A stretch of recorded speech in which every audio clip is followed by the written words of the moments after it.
성탄절입니다. 아마 올 성탄절은 기억에 남을 만한 성탄절이 될 것 같습니다. 우리 다 같이 한번 메리 크리스마스 한번 하시죠. 예, 온라인 예배 드리시는 분들도 메리 크리스마스 같이 한번 큰 음성으로 하시겠습니다. 메리 크리스마스, 메리 크리스마스. 예. 오늘은 성탄절입니다. 주님께서 이 땅에 오셨음을 기억하고 찬송하는 날이 바로 성탄절입니다. 어느 목사님은 성탄절을 이렇게 얘기를 했어요. 가장 높은 하늘이 가장 낮은 땅으로 오셨다. 우리가 공간적인 하늘을 말하는 것이 아니라 하늘에 가장 높으신 분이신 예수 그리스도께서 가장 낮은 이 땅에 오신 날, 그것이 바로 성탄절입니다. 성탄에 관한 그런 본문들은 주로 복음서 전반부에 자주 나오죠. 마태복음 2장이라든지 또 마태복음 1, 2장, 또 누가복음 또 1, 2장, 또 요한복음에도 성탄에 관한 그런 본문들이 나옵니다. 하지만 그 성탄에 관한 교훈 중에 또 하나 빼놓을 수 없는 본문이 있는데, 오늘 저와 여러분들이 함께 읽은 이 요한일서 1장 1절서부터 4절에 있는 이 말씀입니다. 요한일서는 잘 아시다시피 사도 요한의 서신입니다. 사도 요한의 편지지요. 그런데 오늘 우리가 요한일서 1장 1절부터 4절까지 읽었습니다마는, 여러분들 보통 서신의 서두는 어떻게 되어 있습니까? 바울 서신의 그 첫 번째 서두 양식이 어떻습니까? 항상 발신자가 누구고, 그러니까 편지를 보내는 사람이 누구고, 편지를 받는 사람이 누구고, 이것을 항상 밝히는 것으로 시작을 하고, 그 다음에 주 예수 그리스도의 은혜와 평강이 너에게 있을지어다 하는 서신이 내용이 바울 서신의 첫 번째 그 편지를 보내는 양식입니다. 사도 요한은 그 당시에 편지를 보내는 예법을 몰랐을까요? 사도 요한은 그 당시에 편지를 보내는 서두의 양식이나 그런 이해가 없기 때문에 오늘 1장 1절부터 4절까지 그런 양식을 쓰지 않은 것일까요? 그렇지 않아 보입니다. 사도 요한은 그 당시의 예법을 잘 알고 있었을 것입니다. 편지를 보내는 서두의 양식을. 그러나 오늘 요한일서에서 사도 요한은 그 편지, 서신의 서두의 양식을 깨면서 파격적인 서론을, 파격적인 말씀을 하고 있는 것입니다. 그것은 사도 요한께서 하나님의 이 성육신, 예수 그리스도의 성육신의 오심에 대하여 그가 너무나 큰 내용이기 때문에 서두의 편지의 양식을 깨면서 파격적으로 예수님의 성탄의 의미에 대해서, 신비에 대해서, 그 교훈에 대해서 밝히고 있습니다. 우리가 1장 1절을 한번 보시겠습니다. 1장 1절을 보시면 이렇게 시작을 하고 있습니다.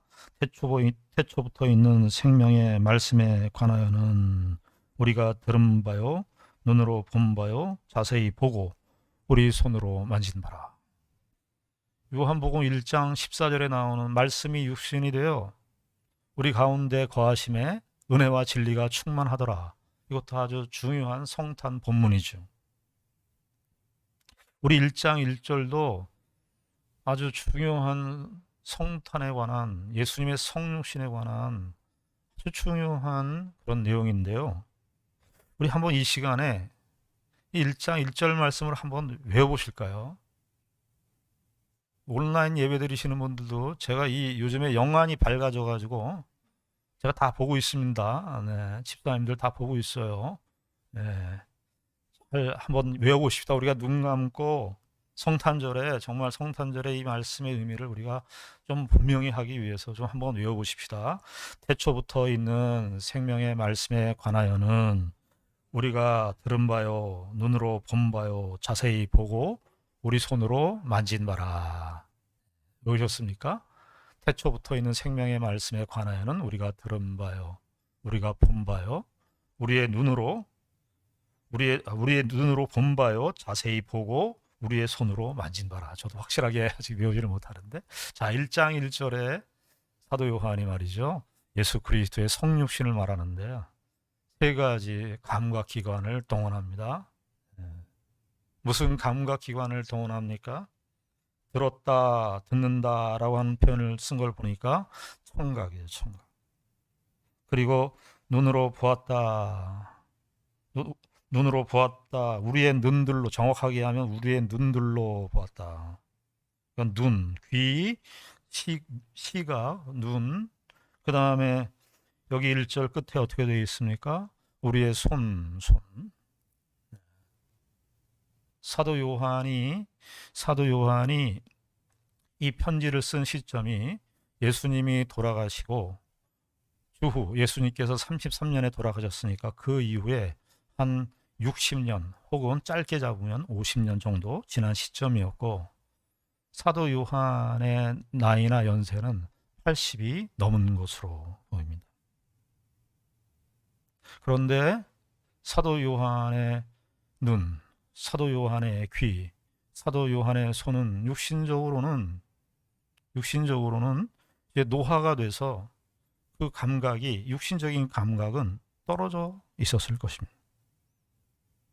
그러나 예수 그리스도의 이 성육신에 관한 한, 예수 그리스도의 이 성육신의 신비에 관한 한, 사도 요한은 그 예수 그리스도, 태초부터 있는 생명의 말씀은 예수 그리스도를 가르치는데, 그 그리스도에 대해서는 우리가 나의 귀로 들었다. 그리고 우리의 눈들로 그것을 보고 있다. 또 1절 보면 자세히 보고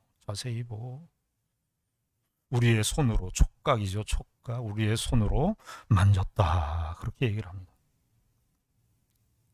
사도 요한은요, 예수 그리스도의 성육신을 생각하면서 여기 특별히 생명의 말씀에 관하여는 우리가 들은 바요, 눈으로 본 바요, 이 표현을 썼는데, 여기 들은 바, 3절에도 우리가 보고 들은 바 이렇게 또 한 번 쓰는데요, 이 듣는다, 본다라는 이 동사는, 동사의 시제가 현재 완료 시제를 썼습니다. 현재 완료 시제라고 하는 것은 헬라어에서 과거에 이미 끝난 사건인데, 그 과거에 끝난 사건이 그 영향과 그 의미와 효과가 지금까지도, 지금 자기가 살고 있는 현재까지도 나타나고 있는 사실을 표현할 때 쓰는 문법이 현재 완료. 사도 요한은 예수 그리스도께서 죽으시고 부활하시고 예수 그리스도께서 오신 그 성육신의 사건이 과거에 한 7, 80년 전에 예수 그리스도께서 오신 사건으로 멈추질 않고 자기에게 지금도 살아있는 말씀으로, 예수 그리스도의 말씀을 지금 듣고 있는 실체로 지금 고백하고 있는 것입니다. 여기 본다는 말도 같은 헬라어 문법을 썼는데, 여기 또 1장 1절부터 4절까지 보면 사도 요한이 얼마나 시제 선택을 신중하게 했는지를 알 수 있어요. 우리 한글 성경에서는 그것을 다 표현하지는 못하지만, 눈으로 우리가 들었다, 눈으로 보았다도 마치 예수님이 십자가에 죽으시고 부활하시고 승천하셔서 올라가셨지만, 사도 요한은 그 예수 그리스도를 지금 보고 있는 것처럼 예수 그리스도의 성육신의 신비를 고백하고 있는 것입니다. 여러분, 우리가 부활절도 지키고 추수감사절도 지키고 우리가 성탄절도 전통적으로 교회에서 중요한 새 절기로 지켜옵니다. 그런데 이 절기가 주는 장점과 단점이 있어요.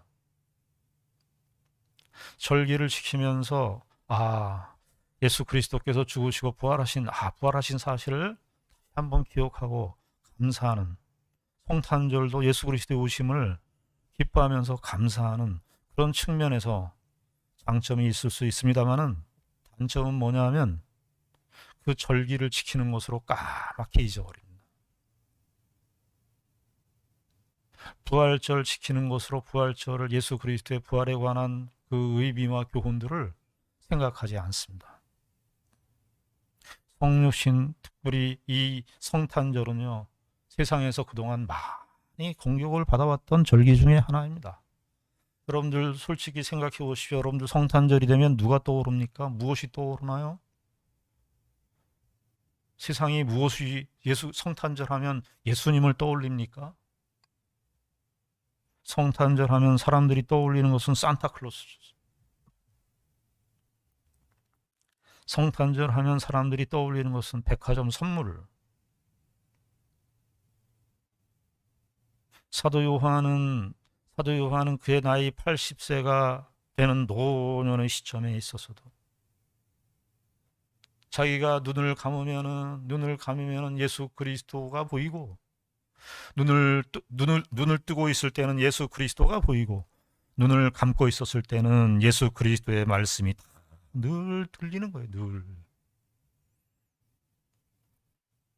사도 요한은 바로 이 성육신의 신비에 사로잡혀 있기 때문에 서두의 일반적 서신의 양식을 쓰지 않고 파격적으로 이 노 사도께서 예수 그리스도의 성육신의 신비적 교훈을 지금도 생생하게 경험하고 있는, 실제로 우리에게 들려주고 보여주고 있는 것입니다. 여러분, 성탄절의 신비, 여러분 생각해 보십시오. 우리도 여러분들에게 영향을 주었던 사람들이 있을 거 아닙니까? 우리의 인생을 살면서 우리에게 영향을 주었던 분, 정말 내가 어려울 때 정말 큰 도움을 주었던 분들, 그런 분들 우리가 기억할 거예요. 나 그분 때문에 나도 그때 어려울 때 그분이 이렇게 도와주셔서 내가 그때 살 수 있었습니다. 숨통이 튀었습니다. 평생 잊지 못하죠?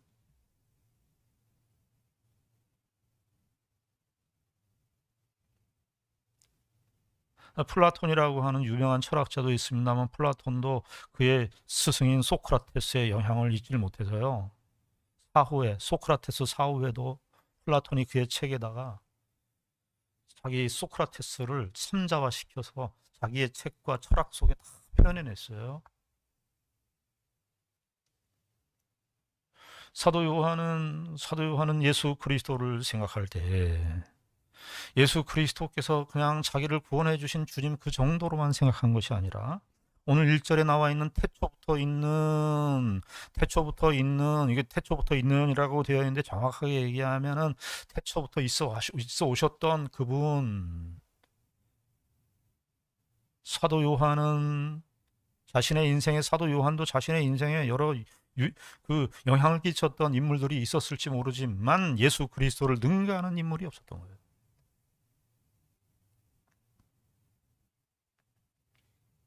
그래서 예수 그리스도의 이 오심을, 사도 요한은 예수 그리스도에 대해서, 예수 그리스도를 생각할 때마다 그의 의식과 그의 눈과 그의 귀, 그의 촉각은 예수 그리스도 그 오심에 관한 신비로, 그 교훈으로 늘 생생하게 살아 있었던 것입니다.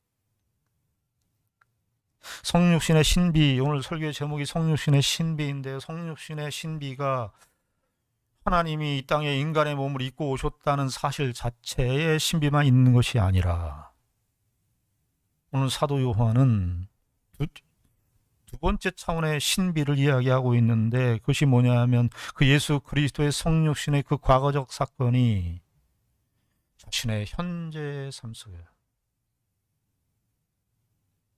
자신의 지금 살아가고 있는 현재의 삶 속에서 성육신의 교훈이 살아나고 있다고 하는 이 사실 자체가 신비롭다고 하는 것입니다. 성육신 자체가 하나님이 인간의 몸을 입고 오신 자체, 이 사실 자체가 신비롭지만 더 큰 신비는, 더 놀라운 신비는 그 그리스도의 성육신의 신비가 내 속에서 내가 눈으로 보고 실제적으로 듣고 있는 것처럼 역사하고 있는 그런 신비. 사도 요한은 그의 생애를 사는 동안, 그리고 편지를 쓰고 있는 이 시점에서도 예수 그리스도를 생각하면서 예수 그리스도의 말씀이 새롭게 늘 지금의 현실 속에서 계속해서 들려왔을 것입니다. 갈릴리 해변에서부터 사도 요한에게 나타나셔서 나를 따라오너라. 내가 내가 너희로 하여금 사람을 낚는 어부가 되게 하리라 하신 그 말씀부터 가버나움 회당에서 이사야에 있는 말씀을 인용하면서 눈먼 자에게 자유를, 포로된 자에게 자유를 하시면서 가버나움 회당에서 말씀하셨을 때 그 말씀, 마태복음 5장 이하에 나와 있는 산상수훈의 이 말씀들, 가이사라 빌립보에서 예수님께서 너희는 나를 누구라 하느냐 물으셨던 주님의 말씀들, 특별히 예수님의 생애 마지막 공생의 일주일 동안 예루살렘 입성에서부터 주님이 순환당하시고 죽으시고 부활하시고 승천하신 일련의 모든 사건들의 그 모든 주님의 말씀들이 그저 과거에 예수님께서 하셨던 그런 말씀으로 끝난 것이 아니라 그 말씀들이 자기에게 계속해서 들려오는 주님의 음성으로 사도 요한이 고백하고 있는 것입니다.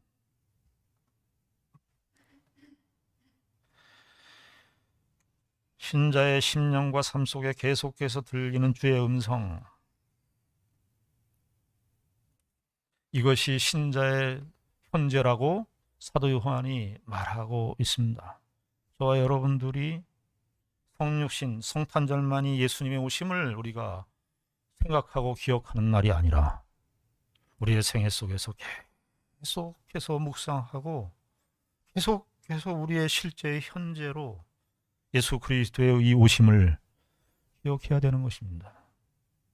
예수님께서 오셔서 성육신 하시고 십자가에 죽으시고 부활하신 일,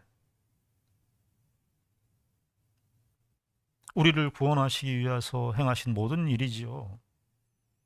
우리가 신앙생활을 생각할 때요,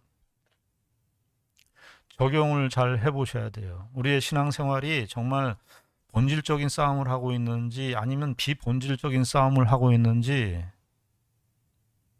무엇을 대보면 알 수 있냐 하면요, 예수님의 생애를 대보시면 알아요. 특별히 우리의 성탄절이지만 예수님의 십자가를 한번 대입해 보십시오.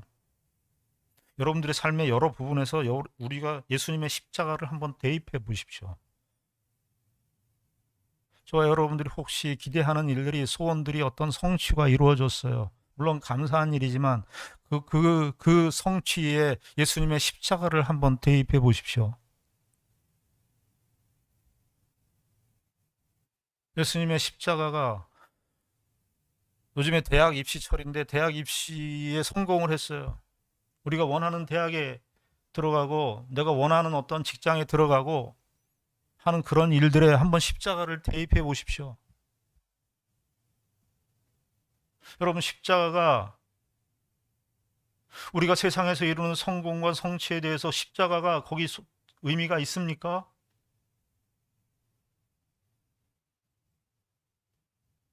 우리가 남들보다 더 많이 가지고 이 세상인 자본주의 세상이, 지금 현대 세상이 더 많이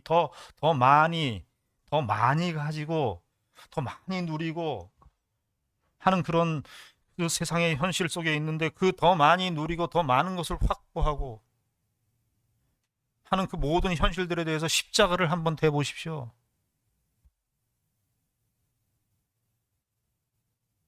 예수님의 성육신을 예수님의 성육신을 한번 대입해 보십시오. 예수님이 어디에 오셨습니까? 우리가 찬송가 오늘 108장 불렀습니다. 예수님께서 이 땅에 오셨을 때 마구간으로 오셨습니다. 마구간으로 오셨다는 것은 예수님의 십자가의 죽으심을 미리 보여주는 성격의 오심이었습니다.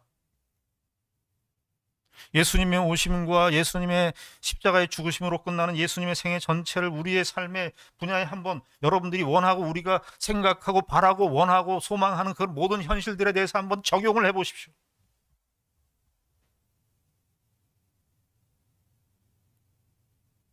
만약에 예수님의 성탄절의 마구간에 오심의 이 성육신의 내용, 저 높은 영광스러운 보호자 위에 계신 가장 높은 하늘에 계신 그 보호자 위에 계신 그 하나님께서 모든 영광을 다 내려놓으시고 이 땅에 죄인의 모양으로 인간의 모양으로 오신 예수님의 이 성육신의 이 사실, 이 성육신의 이 교훈을 우리의 삶의 여러 부분에 여러분들이 우리들이 요구하고 소망하고 기대하는 모든 현실들이 한번 비추어 보셔 거기서 한번 대입을 해 보십시오.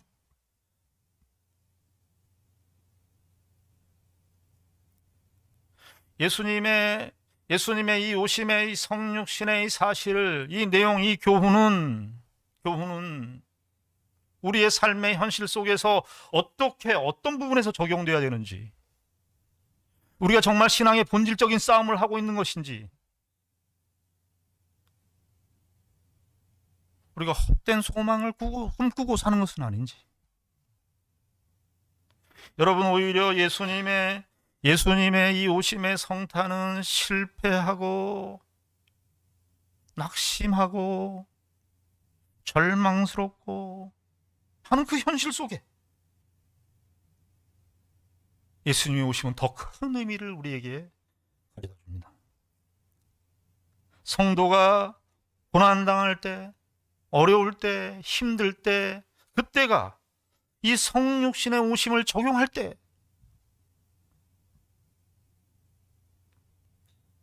사도 요한이 이 하나님의 말씀을 증거할 때 시대적 상황은 로마의 네로 황제로부터 엄청난 박해를 받을 때였습니다. 오히려 그 박해를 받는 과정 속에서 예수 그리스도의 성육신의 이 교훈이 더 빛이 나고 예수 그리스도가 이 땅에 오셔서 하셨던 그 모든 말씀들이 그런 자신의 개인적 생명의 이제 마지막 생명의 불꽃을 태우는 개인적 마지막 죽음을 향해서 임종을 향해서 가는 시점과 함께 외적으로는 네로의 박해로 로마 황제들의 그런 엄청난 박해의 와중 속에 있었을 때 오히려 이 성육신의 신비적 교훈은 성육신의 교훈은 사도 요한에게 더욱더 큰 힘과 능력으로 그에게 적용되었던 것입니다. 저와 여러분들이 성탄절을 맞이해서 예수 그리스도께서 이 땅에 오셔서 성육신 하셔서 우리가 감사하고 기쁨의 선물로 대비되고 하는 그런 이 성탄절이지만 성육신 예수님께서 이 땅에 오신 것은 우리로 이 땅에서 사는 동안 절망적인 세상, 부패한 세상, 싸움과 다툼이 끊이지 않는 이 세상 속에서 예수 그리스도의 성육신만이 하나님의 성도의 진정한 길이며 성육신의 정신과 원리를 따라 사는 그것이야말로 참된 하나님의 백성들의 삶의 적용인 것입니다. 우리가 성육신의 교훈을 성탄절을 통해서 예수님의 성육신의 의미가 우리의 삶 속에서 어떤 식으로 적용되고 있는지, 그리고 우리가 앞으로 어떻게 이 성육신의 교훈을 어떻게 적용하며 살 것인지 우리가 다시 한번 확인하시고 예수님의 오심의 의미를 더욱더 마음속 깊이 확인하시는 그런 귀한 은혜가 있기를 바랍니다. 기도하겠습니다. 하나님 아버지, 은혜와 사랑을 감사합니다. 주님께서 이 땅에 오셨습니다. 주님이 이 땅에 오신 것은 이 세상이 좋아서도 아니고 이 세상에 냄새나고 더럽고 부패한 이 세상 속에 주님이 오셨습니다. 마국간으로 오셨습니다. 아버지 하나님, 우리는 이 예수 그리스도의 성육신의 은혜를 입어서 하나님의 구원을 받은 사람들인데 우리는 성육신의 오심의 이 목적과 교훈을 잊어버리고 우리의 욕심을 따라 우리의 기대대로 살기를 원합니다. 아버지 하나님, 성탄절을 맞이하여 주 예수 그리스도의 오심의 의미가 우리의 삶 속에서 어떻게 나타나야 되는지를 다시 한번 정리하고 그리스도의 오심을 기념하고 우리가 우리의 인생길에서 예수 그리스도의 오심을 따라 성육신의 그 교훈을 따라 살겠노라 다짐하는 귀한 시간들로 인도하여 주시옵소서. 예수님 이름으로 기도드리옵나이다. 아멘.